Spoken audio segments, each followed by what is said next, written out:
I almost can't believe it. It has been a long, strange road, but we are finally approaching the finish line of the saga that is The Day Before. That's right, believe it or not, it appears like the game is actually going to release, but not before them sneaking in one final last-minute delay, as it should be playable right now as I speak. No, they missed that scheduled November release, pushing it back just a few more weeks, and will now be launching on December the 7th. Now, it's been just about 2 months now since our last video covering The Day Before, and a lot has happened, so I want to catch you up on everything that's taken place and let you know what to expect from the game now that it's actually here. Well, it's almost here.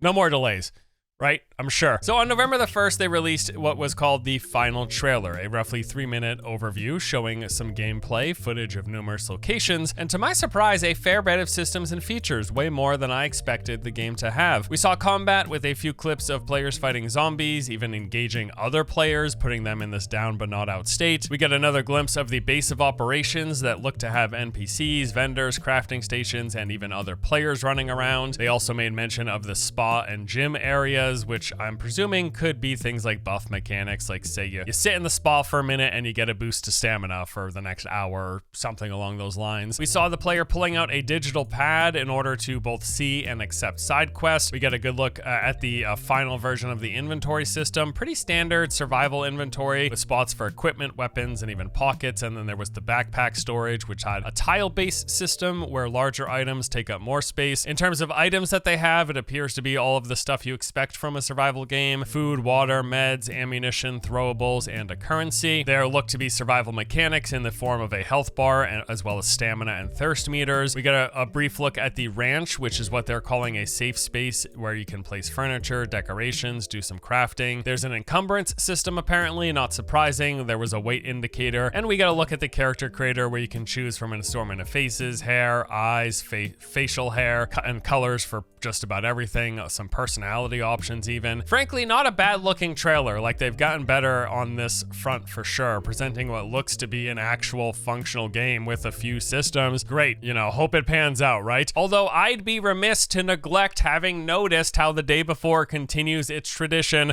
of pulling inspiration from other franchises. So, for example, the name of the city in The Day Before is New Fortune City. Fortune City also just happens to be the name of the LA-inspired location found in Dead Rising 2. And then there's the fact that the name of the survivor colony in The Day Before is apparently Woodbury Colony. Woodbury is also the name of a major survival colony location in The Walking Dead. And it turns out the entire presentation, structure, and style of this trailer is eerily similar to several other game trailers, notably that of Grand Theft Auto 5, Red Dead 2, and Cyberpunk. A YouTuber named Randomly pieced together some examples here, and it's pretty striking how close bits of these trailers are to their other trailers. The weapons, which can be modified, are made with maximum realism to ensure that combat remains deep and engaging at all times. Make combat deep and engaging at all times. Each weapon boasts unique characteristics, as well as realistic reload and recoil mechanics. Each weapon has unique characteristics, with realistic reload and recoil. Welcome to the next generation of post-apocalyptic MMO open-world survival games. Welcome to the next generation of open-world adventure. Immerse yourself in The Day Before. Immerse yourself in Cyberpunk 2077. As we've talked about in the past, are any of these individual things that much of a big deal on their own? No, not really, but it's just more to add to the pile of other franchises that this game has pulled inspiration from. The trailer that they released that was a shot-for-shot, one-for-one, back-to-back identical ripoff of a Call of Duty Black Ops trailer. Them using the nearly identical logo, font, and framing to that was used in The Last of Us, and them having several screenshots that had compositions pretty darn identical to that of other popular games. Again, any one of these things on their own, not a big deal, but this list keeps stacking up of like, boy, the inspiration to the point of infringement is what we're looking to have here, but whatever. That's not the point of this video, really. Let's get on to more of the updates. So moving on. Now, as mentioned The Day Before, it was set to release on November 10th. That has come and gone. And we found out at the very end of that trailer, we just recapped that the new release date will be December the 7th. So roughly a month delay. Now, this isn't the first time they've had a last minute delay, not the second, third, or fourth either. Actually, the fifth delay, as far as I know. Not that we're counting. And not that it really matters, honestly, though, because in the end, if the game's not ready, yeah, don't release it. That is the correct decision. I am not one to suggest releasing unfinished games just to get them out sooner. No, finish the game and then launch it.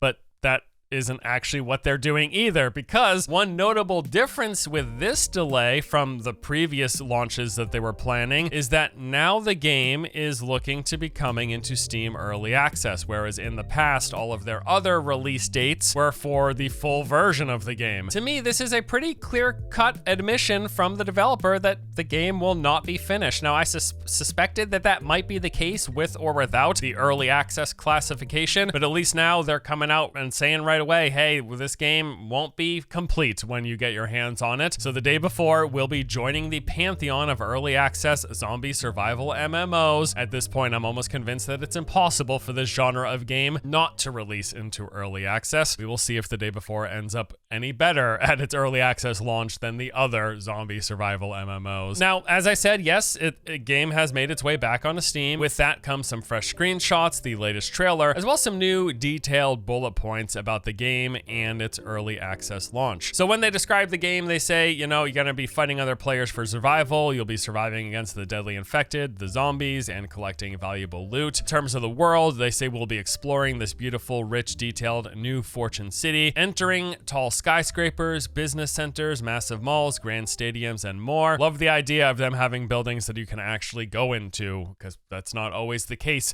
in these like open world zombie survival games. They mentioned how we'll be exploring in and around the city with a whole bunch of vehicles, which we've seen a few examples of, and rebuilding society as we join the Woodbury survival colony, trading items with other survivors to accumulate wealth, which we can spend on a variety of things, and then even building our own home in the safe zone, which is that ranch that we discussed earlier. Now, of the decision to come into early access, the developer said, the game is in early access because this is our first huge game at FNTASTIC, and there may be unforeseen circumstances. Early access allows us to refine and improve the game in collaboration with the community. Pretty standard fare there. As for what the game will actually have when it comes out next month, well, they've said that the day before we'll be launching as a playable multiplayer game, allowing people to fully immerse themselves in this post-apocalyptic open world MMO survival game, all set in present day US East Coast following a deadly pandemic. Players can explore the beautifully detailed new Fortune City and its surroundings, fight each other using realistic weapons, complete quests, build their own houses, buy cars, experience day-night changes, and face deadly infected. They then added that it will be in early access for anywhere between 6 and 8 months, although they said that might change, and that the full version of the game will include additional content, items, weapons, equipment, cars, and houses, and it will cost more upon its full release. All of these statements and things being fairly boilerplate, pretty run-of-the-mill statements made for just about every game that enters early access. Not a lot of surprises here. Now, in returning to Steam, the game once again became eligible for wishlisting,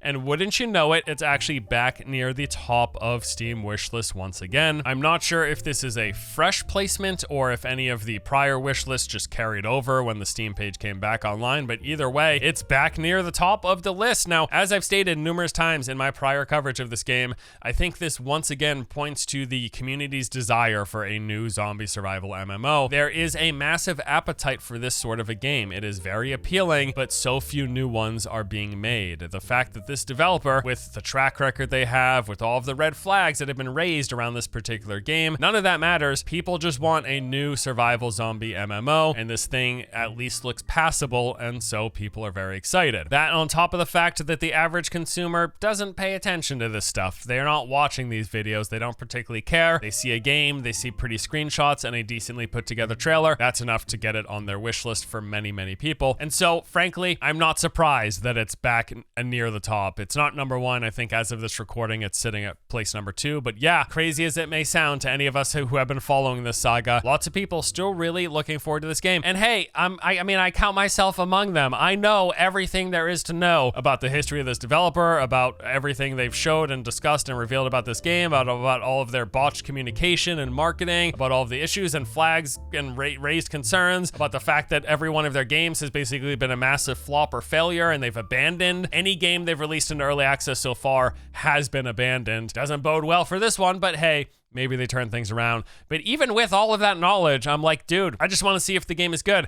It's probably not going to be. I don't have many expectations of the game. Still want to find out, right? Still want to know. So sure, yeah, if I use the Steam's wish list, I would probably be on my Steam's wish list as well. All of this preamble to its release almost really doesn't matter until we play the game, but I just find everything about this so interesting, so that's why I continue to talk about and cover it. After releasing that trailer and revealing that new launch date and coming back to Steam, FNTASTIC actually released a statement on Twitter in an attempt to, I guess, provide some clarification as to what's been going on with the game, the current state, and everything. So here's what they said. We won back our name the day before. This was confirmed by the decision of the Intellectual Property Tribunal. We dedicated this victory to all our future players, and it's all for them. For 5 years, we have been doing our best to give people this dream. We also want to thank our volunteers for their constant support and faith of us. They just continue to double down on this volunteer thing. I think when they first revealed that they use volunteers or unpaid help, there was such a huge backlash online,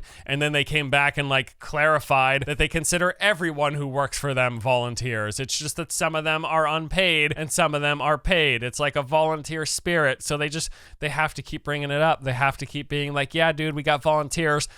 What? The next statement they made was that the Steam page has been restored by Valve and will be ready soon. They said that the game's release, as we discussed, has been delayed to December 7th. It will be launching at 10 a.m. Pacific time. It will be coming to early access, as this is their first huge game, as they say, and there may be unforeseen circumstances. And they say that the full release version of the game, they are certain will be the best game possible. They believe that player feedback and involvement will greatly contribute to achieving this goal, and the next-gen console version of the game will be coming at full release. I guess that's the other point to mention. Originally, this game's launch was supposed to be PC and console simultaneously, but now with this early access launch, they have pushed back the console planned version. So it's just coming to PC via Steam Early Access. Console will be once it's left Early Access. And then finally, they claim here that the game will be priced at $39 for Early Access, $49 during its full release, and that there will be no pre-orders for the game. Okay, so there you have it. A pretty straightforward statement, really not much to say about it. They're just kind of recapping all of the major points. I think that first line with them talking about like winning back the name and them dedicating that victory to all of their future players and thanking their volunteers. You know, I know part of the kind of awkwardness in a lot of the communication from this developer, it's just language barrier. Like, without question, that is the case.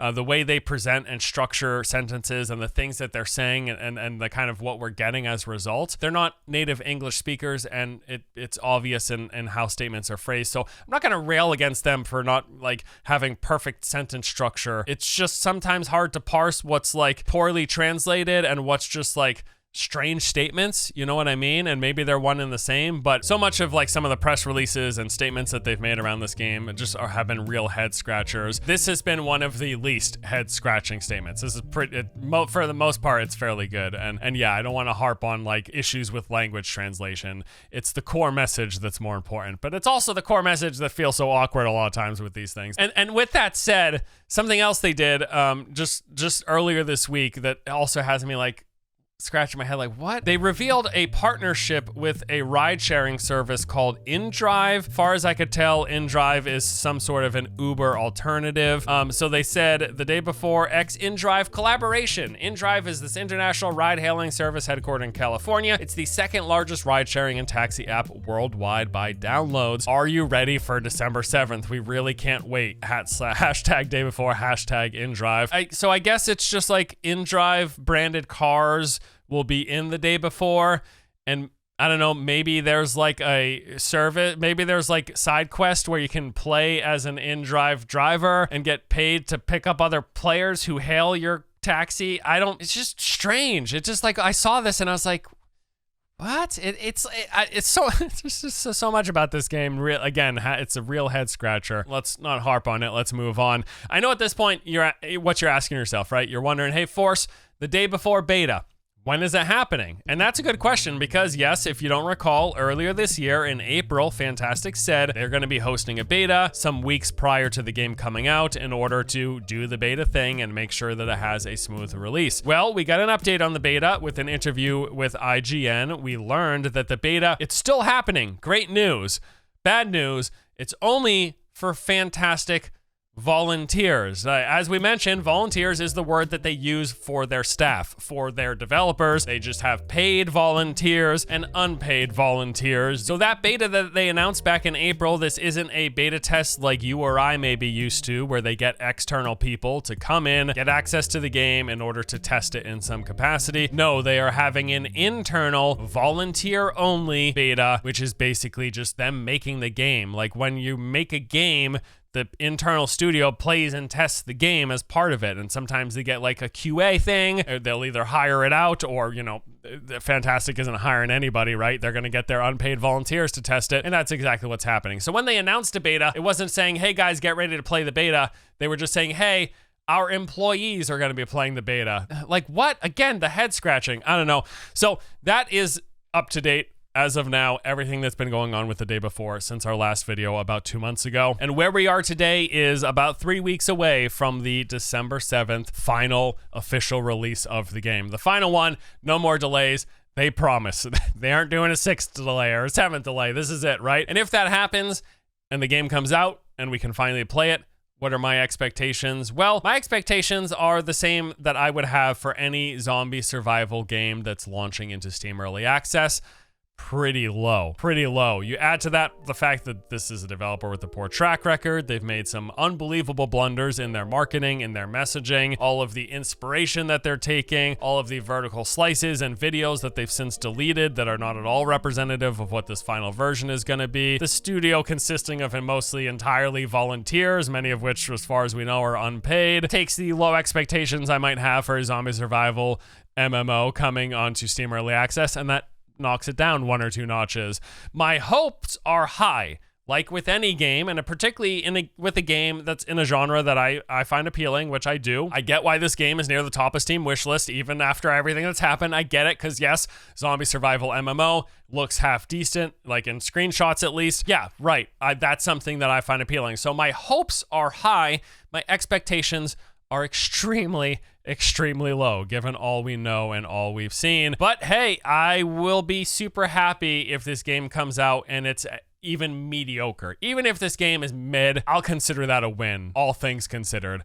And we will see very soon. And frankly, I can't wait. There's a handful of games I'm looking forward to playing in November and December, and this is one of them. This is still one of them. Crazy, I know, but even if it's mediocre, I'll be like, good job, guys. That's where I sit right now, but that is going to do it for today. Thanks for watching this video, a little update on the day before. What do you think? What are your expectations? Are you going to be checking out the day before when it comes out? Or maybe better yet, are you just going to wait and see, give it a couple of days, see what Steam reviews say, see what the Twitch streamers say? And hey, if I am pleasantly surprised and they knock this thing out of the park, if it is above mediocre, if it is decent even, or good, that's a win. Like, I'm stoked. If this comes out and this is amazing and I'm playing this all of December, I'd be super happy. I genuinely, honestly would be. That would be the dream come true. 99.99 repeated % chance that won't be happening, but that it would be great. We will see what happens very, very soon. That does it for me today. Thanks for tuning in. Hope you enjoyed the vid. I'll see you next time. Take it easy.